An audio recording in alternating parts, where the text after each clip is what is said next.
బహున్నతమైన కృపా నిరంతరం మాపై చూపిన నిత్య తేజుడా యేసయ్యా, నీ వాత్సల్యమే మాపై చూపించిన నీ ప్రేమను వివరించనా, మమ్మును నీ కోసమే ఇలా బ్రతికించిన జీవాధిపతి నీవయ్యా. ఇదే కదా నీలో పరవశం, మరువలేని తీయని జ్ఞాపకం.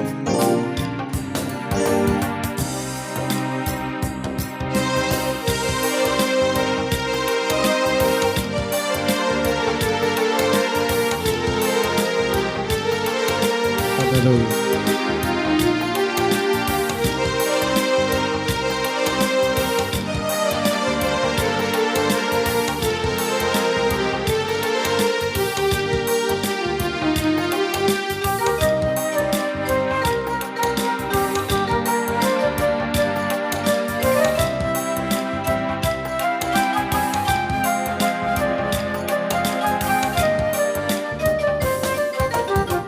నీ వశమై ఉన్న ప్రాణాత్మ దేహమును పరిశుద్ధపరచుటయే నీకిష్టమాయను.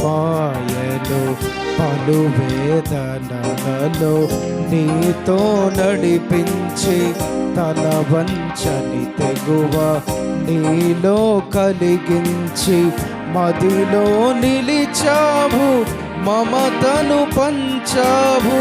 నా జీవితమంతా నిన్ను కొనియాడెదను, ఎంతగా కీర్తించిన నీ రుణమునే తీర్చగలనా. ఇదే కదా నీలో పరవశం, మరువలేని తీయని జ్ఞాపకం. నూతనమైన కృపా, నవనూతనమైన కృపా, శాశ్వతమైన కృపా, బహున్నతమైన కృపా నిరంతరం నాపై చూపిన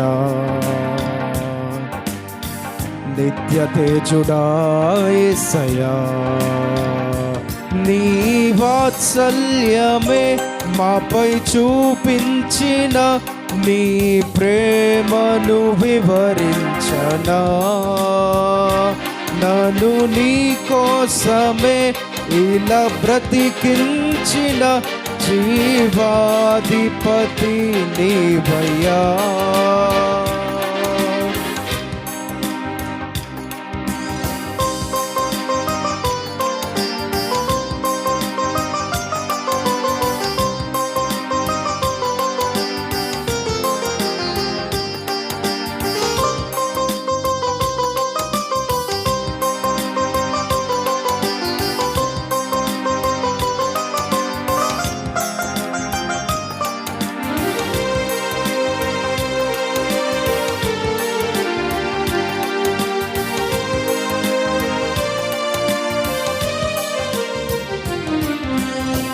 నా క్రయధనముకై రుధిరము కార్చితివి, ఫలవంతములైన తోటగా మార్చితివి. ఫలితము కొరకైన శోధన కలిగినను ప్రతిఫలముగా నాకు ఘనతను నియమించే ఆశ్చర్యకరమైన ఆదరణ కలిగించి అన్ని వేళలయందు ఆశ్రయమైనావు. ఎంతగా కీర్తించిన నిరుణమునే తీర్చగలనా. ఇదే కదా నీలో పరవశం, మరువలేని తీయని జ్ఞాపకం. నీ వాత్సల్యమే మాపై చూపించిన నీ ప్రేమను వివరించమా. మమ్మును నీ కోసమే ఇలా బ్రతికించిన జీవాధిపతి నీవయ్యా. నీ వాత్సల్యమే మాపై చూపించిన నీ ప్రేమను వివరించమా. మమ్మును నీ కోసమే ఇలా బ్రతికించిన జీవాధిపతి నీవయ్యా. హల్లెలూయా, హల్లెలూయా. దేవునికి స్తోత్రం. నాకు ఈ అవకాశం ఇచ్చిన ప్రతి ఒక్క సేవకులకి, వచ్చిన మీ అందరికి కూడా నిండు వందనాలండి. ఒప్పుకోగలుగుతున్నావా? అలా నువ్వు జీవించగలుగుతున్నావా? నీ ప్రవర్తనంతటి అందు ఆయన అధికారమునకు ఒప్పుకోరు కొంతమంది. ఇక మేము నీతిమంతులుగానే అనుకుంటారు. అందుకని జీవితాల్లో ఏ మేలు కనబట్టలేదు. వచ్చినవన్నీ వెనక్కి వెళ్ళిపోతున్నాయి, మేలన్నీ వెళ్ళిపోతున్నాయి, దీవెనలు వెళ్ళిపోతాయి. నువ్వు తగ్గించుకో. ఇప్పుడు బైబిల్లో ఒక వ్యక్తి ఉన్నాడు, ఆయన పేరు పౌలు. ఆయన ఏమన్నాడు తెలుసా? తిమోతి పత్రికలో ప్రధాన పాపి అన్నాడు. నువ్వైతే అనుకోగలవా? ప్రధాన పాపి అంటే మొదట పాపి నేనే అంటాడు. ఎవరైనా అంటారు? అది పెద్ద చదువుకున్నాం. ఆయన బైబిల్ రాసిన వ్యక్తి. ప్రధాన పాపినైనా నన్ను కరుణించాడు అంటాడు. ముందు నేను హింసకరుణ్ణి, హానికరుణ్ణి, క్రైస్తులందరూ చంపేశాను, ప్రభు చేత కనికరించబడ్డాను. ప్రధాన పాపినైన నన్ను దేవుడు కరుణించాడు. స్తోత్రం. ఇలా తగ్గించుకుంటే నువ్వు దీవించబడతావు. అంతే. నేను ఆకాశం, నేను భూమి, నేను ఇంత, నేను ఆకాశం ఇలా పొంగిపోయావు అనుకోండి, అక్కడేం కనబడవు. తగ్గించుకో, తగ్గించుకో, లోబడు, విధేయత ఉండు. నీ ప్రవర్తన అంతటి యందు ఆయన అధికారమునకు, ప్రభు నా ప్రవర్తన బాగాలేదు, సరిచేయి నాయన. నా నడవడిక బాగాలేదు, సరిచేయి నాయన. నా మనస్సు పరిగలేదు నాయన, సరిచేయి నాయన. స్థిరమైన మనసు నూతన పుట్టించు నాయన అని ప్రభు సందులో నువ్వు అడిగి సరిచేయబడితే నువ్వు సూపర్గా ఉంటావు. నువ్వు అడిగిందల్లా దేవుడు ఇస్తాడు. నువ్వు ఏం అడిగినా దేవుడు ఇస్తాడండి. నీకు మంచి ఆరోగ్యమే కాదు, నీ పోషణ దేవుడు ఇస్తాడు. స్తోత్రం. నీ ప్రవర్తన అంతటి యందు ఆయన అధికారంలో ఒప్పుకున్నాము. అప్పుడు అట ఎప్పుడు ఇది చేయకుండా అది కాదు. అప్పుడు నీ త్రోవలని సరాలము, నీ త్రోవలు మూయబడ్డాయి, మార్గాలు మూయబడ్డాయి, కార్యాలు జరగట్లేదు. అర్థమైందా? చాలామంది ఫోన్లు చెప్తుంటారు, ఇది అవ్వట్లేదండి, ఎందుకు ఇలాగ అయిపోయిందో తెలియదండి. అవ్వదు. సరిచేయబడ్డావా? కడగబడ్డావా? రాత్రి ఒకరు ఫోన్ చేసి చెప్పాను నేను, ఉపవాసం ఉండి ప్రార్థన చేయండి, సరి చేసుకోవాల్సింది నేను సరి చేసుకుంటే రావాల్సిన ప్రమోషన్ వస్తుంది, మేలుకరంగా జరుగుతుంది, నీవు నీ కుటుంబం బాగుంటుందని చెప్పాను. నా భయం ఏంటి? చెప్పా. అప్పుడు ఆయన అంటారు, సరే నేను కూడా అదే అనుకుంటున్నానులే. అనుకుంటే మంచిది, జీవిస్తే మంచిది. ప్రవర్తన అంతటి యందు ఆయన అధికారమునకు ఒప్పుకో. స్తోత్రం. అప్పుడు నీ త్రోవలను మూయబడిన మార్గాలన్నీ దేవుడు సరళం చేస్తాడు.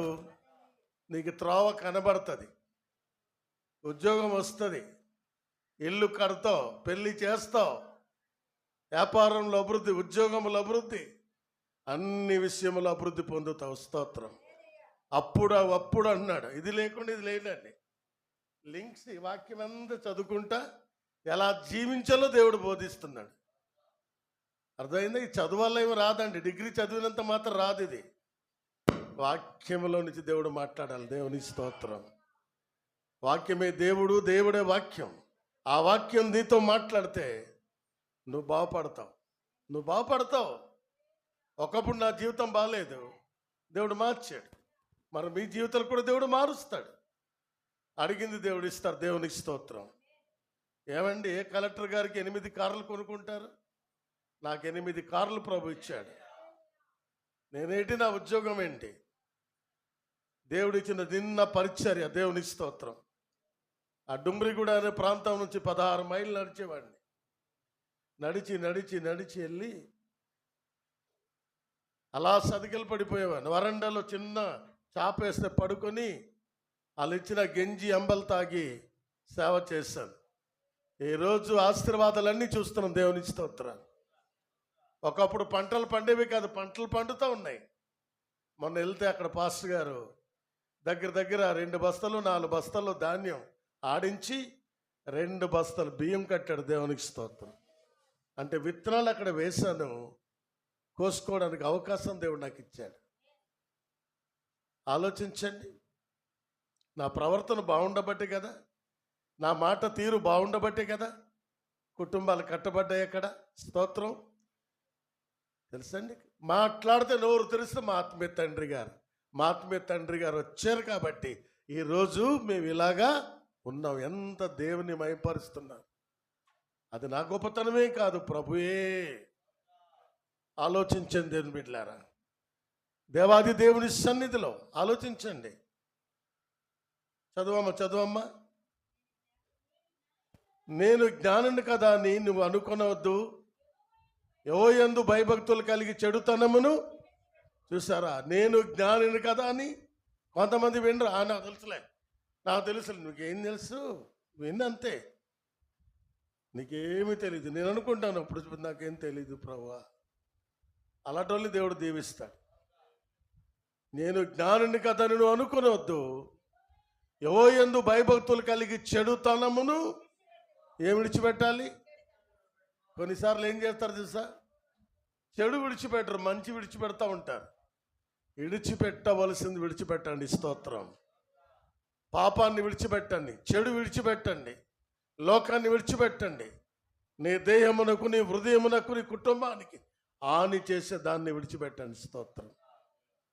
అందుకే చెడుతనమును విడిచిపెట్టుము. అప్పుడు నీ దేహమునకు ఏం కావాలి? నీ దేహమునకు ఆరోగ్యమును, నీ ఎముకలకు సత్తుయు కలుగును. దేవుని స్తోత్రాలు. నీకు ఆరోగ్యం దేవుడు ఇవ్వాలి. 2 కిడ్నీస్ పాడైపోయాయి. ఒక 5 నిమిషాలు నడిస్తే కాలు పట్టేస్తాయి. అక్కడి నుంచి కారాపి నడిచి వస్తాను, కాళ్ళు అలా పట్టేస్తాయి. వచ్చి కూర్చుంటే కానీ మనిషి వెళ్ళిపోతున్నాను. అయినా దేవుడు ఆరోగ్యం ఇస్తున్నాడు, ఎముకలకి బలం ఇస్తూ ఉన్నాడు, నిలబడగలుగుతూ ఉన్నాను, వాక్యం బోధించగలుగుతున్నాను. ఇది దేవుని కృపే. స్తోత్రం. 2 కిడ్నీలు పాడైపోతే మనుషులు నిలబడలేరు. కిడ్నీలు బాగుంటేనే అన్నీ అరుగుతాయండి. కిడ్నీస్ బాగాలేకపోతే అరుగుదల ఉండదు, ఏముండదు. అర్థమైందా? రక్తాన్ని పరిశోధించేది పోయితే ఇంకే ప్రయోజనం ఏంటి? అయినా సరే దేవుడు నిలబెట్టాడు, నడిపిస్తున్నాడు. మరి ఎప్పుడు దేవుడు పిలుచుకుంటాడో తెలియదు, ఎప్పుడు వెళ్ళిపోతున్నానో తెలియదు. కానీ బతుకున్నంత వరకు ఆయన సేవ చేస్తాను. ఆయన పరిచర్య చేయడానికి దేవుడు ఇష్టపడుతూ ఉన్నాడు. ఆలోచించండి దేవుని బిడ్డలారా.